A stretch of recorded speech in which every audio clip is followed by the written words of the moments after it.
Metformin, metformin एक RX only drugs है, यानी डॉक्टर के प्रिस्क्रिप्शन से मिलने वाली ड्रग्स है, जिसका नाम जेनेरिक नाम, जिसके जेनेरिक नेम के बारे में बात करें तो इसके जेनेरिक नेम होते हैं क्या, जेनेरिक नेम के बारे में बात करें मेटफॉर्मिन नाम से ये अवेलेबल है, और मेटफॉर्मिन एक्सटेंडेड रिलीज टेबलेट के नाम से ये मार्केट में अवेलेबल है। अगर इसकी डोज की फॉर्म के बारे में बात करें, यानी किस किस फॉर्म में ये मार्केट में अवेलेबल है, तो इसमें है कि एक तो इसकी आती है नॉर्मल टेबलेट, जिसे हम इमीडिएट रिलीज टेबलेट भी बोल सकते हैं, दूसरी आती है इसकी एक्सटेंडेड रिलीज टेबलेट, और तीसरा है इसका एक ओरल सॉल्यूशन, इसकी पीने की दवा भी मार्केट में मिलती है।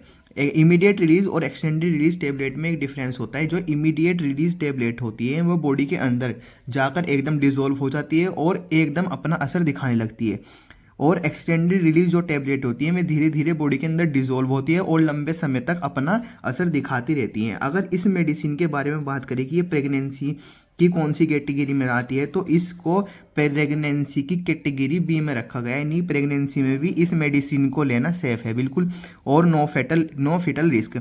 और जो ग्रोइंग फिटस है, यानी जो माँ के पेट के अंदर जो बच्चा ग्रो हो रहा है, उसके हेल्थ पे भी कोई इशू इस मेडिसिन द्वारा नहीं देखा गया है। इसलिए अगर हम बात करें मेटफॉर्मिन के प्रयोग के बारे में, इसके यूज़ के बारे में, तो इसका यूज़ मेनली 4 जगह किया जाता है। एक तो टाइप 2 डायबिटीज़ मेलाइटिस की कंडीशन में, दूसरा गेस्टेशनल डायबिटीज़ की कंडीशन में, तीसरा पॉलीसिस्टिक ओवेरी सिंड्रोम की कंडीशन में, और चौथा है एंटीसाइकोटिक इंड्यूस्ड वेट गेन की कंडीशन में। अब एक एक करके समझते हैं कि ये सब कंडीशन क्या होती है और इन सब कंडीशन के अंदर क्या होता है।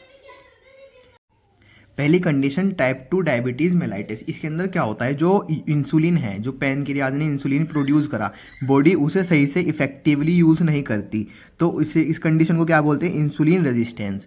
जिसके कारण क्या होता है, जब जो इंसुलिन है उसका काम होता है कि जो ब्लड के अंदर शुगर है उसे सेल के पास पहुंचाना और उसे एनर्जी के लिए यूज़ करवाना। अब जब बॉडी सही से इंसुलिन को यूज़ नहीं कर रही है, तो ग्लूकोज जो होगी या शुगर जो होगी वो ब्लड के अंदर ही जमा होती रहेगी, जिसके कारण क्या हो जाएगा, ब्लड के अंदर शुगर लेवल बढ़ जाएगा, जिस कंडीशन को क्या बोल देंगे, हाइपरग्लाइसीमिया। एनर्जी के लिए यूज़ ना होकर जो शुगर एनर्जी के लिए यूज़ नहीं होगी बल्कि ब्लड के अंदर और बढ़ती चली जाएगी, जिसे क्या बोलेंगे, हाइपरग्लाइसीमिया।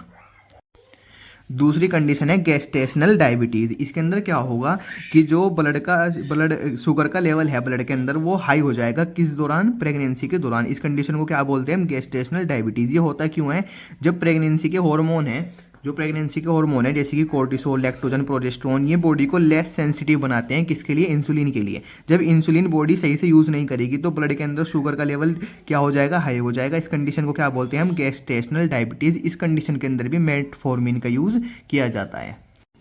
तीसरी जो कंडीशन है वो है पॉलीसिस्टिक ओवरी सिंड्रोम। इसके अंदर क्या होता है, जो वुमेन के अंदर ओवरी होती है उसके अंदर क्या हो जाती है, सिस्ट हो जाती है, बहुत सारी सिस्ट का मतलब है गांठें हो जाती है, जिसके अंदर क्या क्या कंडीशन देखने को मिल सकती है, ओलिगोमिनोरिया, यानी जो पीरियड्स हो गए वो बहुत कम आएंगे या कम दिनों के लिए आएंगे, ऐसी कंडीशन देखने को मिल सकती है, या एमिनोरिया, या पीरियड्स बिल्कुल भी ना आए, ऐसी भी कंडीशन देखने को मिल सकती है, जिसके कारण क्या होता है, रिड्यूस फर्टिलिटी, यानी जो बेबी कंसीव करने की जो टेंडेंसी है वो क्या हो जाती है, कम हो जाती है। हर्सुटिज्म देखने को मिलता है, यानी जो फेस है वुमेन का उस पर बहुत ज़्यादा हेयर आएंगे, ऐसी कंडीशन देखने को मिलेगी। और ओबेसिटी, यानी मोटापा पे बढ़ता हुआ दिखाई देगा इस कंडीशन के अंदर। और इस कंडीशन के अंदर भी हम मेटफॉर्मिन का जनरली यूज़ कर सकते हैं। चौथी जो कंडीशन है वो है एंटीसाइकोटिक इंड्यूस्ड वेट गेन। इसके अंदर क्या होता है, जो हमारी एंटीसाइकोटिक मेडिकेशंस हैं जब हम उन्हें लेते रहते हैं ज़्यादा लंबे समय तक, तो उनका कॉमन साइड इफेक्ट क्या होता है कि वे बॉडी का वेट इंक्रीज कर देते हैं। जब बॉडी का वेट इंक्रीज होगा तो उसके कारण डायबिटीज़ और हार्ट डिसीज़ होने के चांसेस बहुत ज़्यादा बढ़ जाते हैं। तो इन मेडिकेशन के द्वारा होया गया जो साइड इफेक्ट है एंटीसाइकोटिक इंड्यूस्ड वेट गेन, इस कंडीशन में भी हम मेटफॉर्मिन का यूज़ कर सकते हैं। अब बात करेंगे मेटफॉर्मिन की डोज के बारे में कि इसकी डोज कितनी होनी चाहिए। तो अगर इनिशियल डोज के बारे में बात करें, जो टेबलेट आती है नॉर्मल, या जिसे हम इमीडिएट रिलीज टेबलेट भी बोल सकते हैं, उसकी हमें 500 mg दिन में 2 बार यानी सुबह शाम भोजन के साथ दे सकते हैं। और जो एक्सटेंडेड रिलीज टेबलेट है उसे हम 500 mg दिन में एक बार देंगे, क्योंकि भोजन के साथ दिन में सिर्फ एक बार देंगे, क्योंकि ये लंबे समय तक अपना इफेक्ट दिखाती रहती है, इसलिए हम इसे बस एक बार ही देंगे।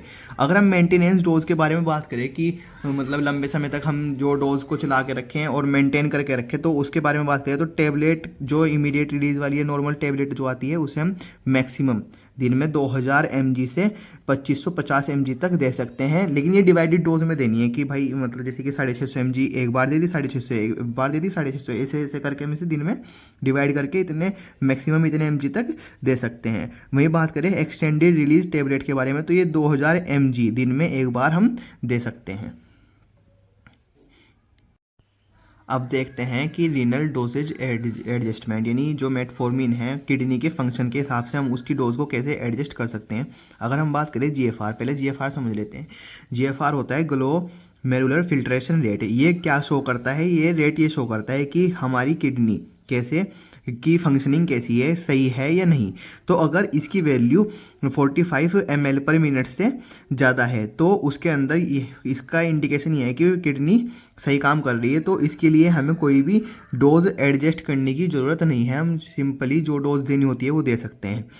अगर बात करें जीएफआर अगर 30 से 45 ml पर मिनट का है तो उसके अंदर क्या करेंगे हम 50% डोज रिडक्शन, यानी अगर पहले हम 1000 mg दे रहे थे तो अब क्या देंगे हम 500 mg, 50% उसकी डोज को रिड्यूस कर देंगे यानी कम कर देंगे। अगर जीएफआर हमारा कम है 30 ml पर मिनट से, अगर जीएफआर हमारा क्या है 30 ml पर मिनट से कम है तो उसके अंदर क्या शो कर रहा है कि किडनी की जो फंक्शनिंग है वो सही नहीं है, वो काफ़ी हद तक के ख़राब हो चुकी है। तो इसी कंडीशन में हम इस मेडिसिन का यूज़ कॉन्ट्रा इंडिकेटेड, यानी इस मेडिसिन का यूज़ नहीं करेंगे। इस मेडिसिन को जनरली इस कंडीशन में हम अवॉइड करेंगे। अगर 45 से ज़्यादा है तो कोई भी डोज का एडजस्टमेंट नहीं होगा। अगर 30 से 45 के बीच पर मिनट है तो 50% डोज का रिडक्शन कर देंगे। अगर जीएफआर जो हमारा ग्लोमेरुलर फिल्ट्रेशन रेट है अगर वो 30 से भी कम है तो उसके अंदर शो हो रहा है कि किडनी की फंक्शनिंग काफ़ी हद तक ख़राब हो चुकी है, जिसके अंदर क्या करेंगे हम इस मेडिसिन को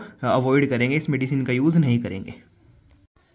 अब देख लेते हैं कि मेटफॉर्मिन के कॉमन साइड इफ़ेक्ट क्या हो सकते हैं। एक तो है पहले डायरिया यानी दस्त लगना, वोमिटिंग, उल्टी, डिस्पेप्सिया यानी बदहजमी पे मतलब भोजन का सही से ना पचना, फ्लैटुलेंस यानी पेट फूलना है, पेट में गैस बनना, मेटेलिक टेस्ट यानी जैसे कोई कॉपर का मतलब कॉपर का मेटल है उसे अगर हम मुंह में रखे ऐसा हमारा टेस्ट हो जाएगा, या कोई भी आयरन वगैरह की मेटल कोई भी मतलब मुंह में रखे उसके जिससे उसका टेस्ट होता है ऐसा हमारा माउथ का टेस्ट हो जाएगा। वेट लॉस यानी वजन घटना, ये सब इसके क्या हो सकते हैं, कॉमन साइड इफेक्ट हो सकते हैं। अगर वीडियो अच्छी लगे वीडियो को लाइक, चैनल को सब्सक्राइब और शेयर जरूर कर देना वीडियो को। मिलते हैं अगली वीडियो में।